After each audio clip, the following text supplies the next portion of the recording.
Hey, what's up guys, it's me Matt, welcome back. Today I'm talking about extremely wicked, shockingly evil and vile. 3, 2, 1.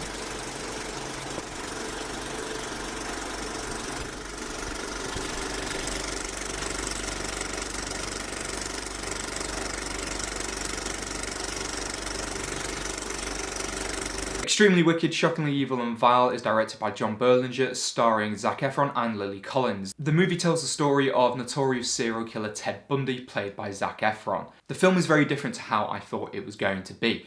I kind of expected it to sort of like follow Ted Bundy, as he goes around committing these heinous crimes, which he did. The movie doesn't go down that route, however. I suppose they probably didn't want to glorify or kind of diminish, how heinous and terrible these murders that he committed actually are. Instead, the movie kind of focuses on the relationships that Ted Bundy has with other people, with the main focus being on Lily Collins' character, Liz Kendall. So as opposed to seeing any of the crimes committed by Bundy, we see his relationship grow with Liz Kendall and then kind of the subsequent trials, escapes and more trials that Ted Bundy goes through. The focus is as much on Lily Collins' character Liz as it is on Zac Efron's character of Ted Bundy. For me, this is where the film ultimately falters. The whole thing about Ted Bundy is that he was, quite handsome, seemingly innocent, charming man, and many people, those close to him, and sort of lots of people in the general public, didn't believe that, someone who looked and talked like that was capable of committing such horrendous crimes. Of course, ultimately, Ted Bundy was convicted, and he did admit to the crimes. He did do it.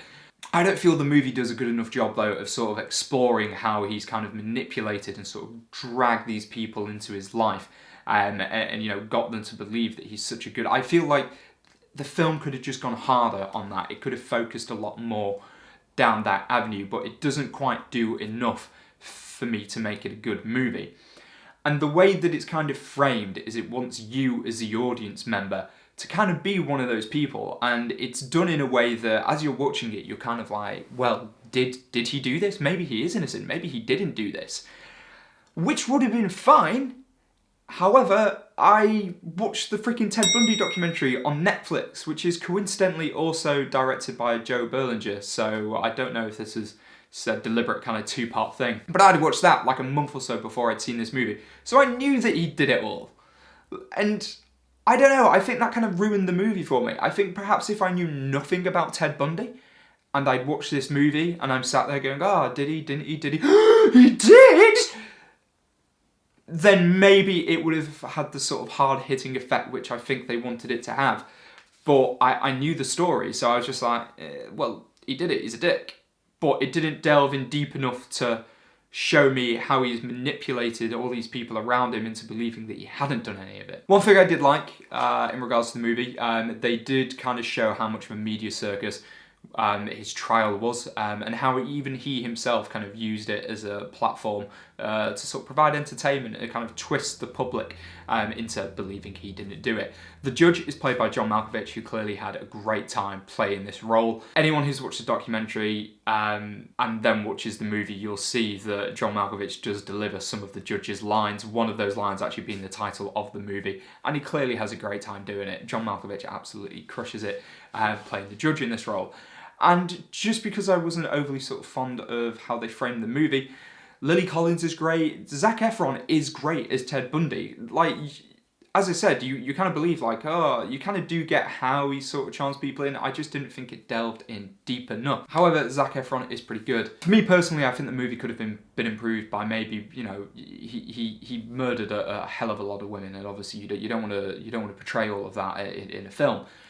I think perhaps though it could have been done in a way where perhaps you saw one or two of the murders, and then you saw him go home to Lily Collins and the child that she had, and just kind of be a kind of great, nice, normal human being. I think that could have maybe made the film a bit more chilling. I think that would have had a deeper impact than what they ultimately went with. So to give the movie a rating, I am going to give it a 4 out of 10. I know that that's like quite a low score, and as I said, I think really for me it was just that the movie was ruined by the fact that I know the Ted Bundy story after watching that Netflix documentary.